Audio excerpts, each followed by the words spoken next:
the Great Depression, families were affected differently. Some families struggled while other families survived.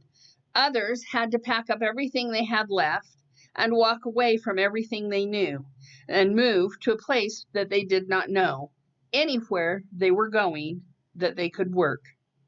FDR had put some programs into action, but unemployment was so high that it made it extremely competitive and hard to get work. These programs became known as alphabet soup. The programs were established to provide relief for those who were unemployed. This was intended to boost industry and spark spending in the business sector. Progressive politicians were elated as the Great Depression created a place for the government involvement in the economy for the first time in U.S. history. This is a story of two families and how the Great Depression affected them both. One family is the Rudels, the other the Fowlers. Claire and Gladys Rudell lived in Brigham City, Utah. They had 13 children. Claire lost his job and was waiting to find work when FDR opened his alphabet soup and created the WPA Works Progress Association and the CCC Civilian Conservation Corps. The CCC was for single men ages 18 to 25. This didn't help Claire. He got in on the WPA. This was for unskilled men mostly, to carry out public works projects, including buildings, roads, monuments, and campgrounds in the Box Elder Canyon. Grandma Rudell told me that they had chickens and a dairy cow on 3rd West and 3rd North in Brigham City, Utah. The kids would all eat breakfast, but to save on the food bill, they had to alternate lunch and dinner. Those that skipped the meal got a slice of bread and butter and jam. The next day, they alternated again. She canned all of her food from her garden, and to help save money, she had a saying. She taught me, use it up, wear it out, make it do, or do without.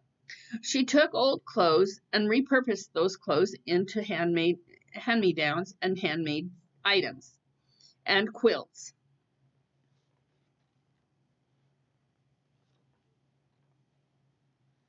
My grandpa built the monuments that you see.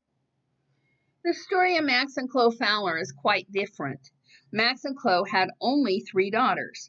Max owned one of the biggest farms in Grace, Idaho, while Chloe took care of the children and kept the house.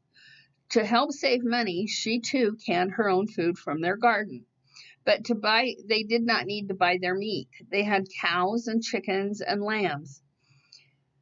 FDR's programs also helped my grandpa Fowler. He had access to the AAA, or the Agriculture Adjustment Act. It was designed to boost agriculture prices by reducing surplus. The government bought livestock for slaughter and paid farmers a subsidy to not plant on part of their ground. A family traveling from the Midwest ran out of gas a mile away from the Fowler's farm.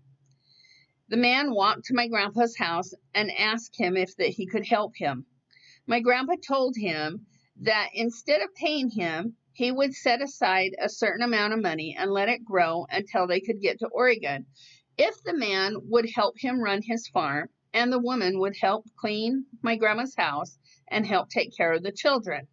The man and the woman agreed, and they lived with my grandma and grandpa for almost a year. In that time, my grandpa had paid him a full wage without him knowing, and allowed him to have money enough to set up his own land when he got to Oregon. And the man and his wife became lifelong friends of my grandparents, and until the day they both died.